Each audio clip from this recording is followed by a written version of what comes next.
Hi guys, welcome back to our channels. Today in this video we are going to discuss about how to log in Wells Fargo app.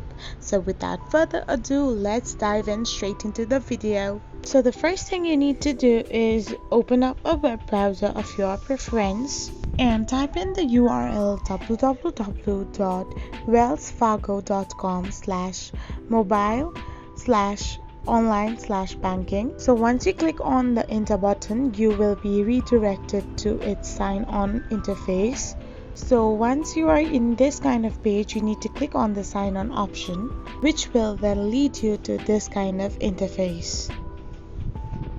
So now here you need to type in your username with which you have opened your account, and then type in your password of your account. Once you fill in these two credentials, you need to simply click on the sign on button. So once you do so, you will get logged in into your Wells Fargo app. I hope this video was helpful, so don't forget to hit that subscribe button and do give us a thumbs up. We will be back again with these informative videos.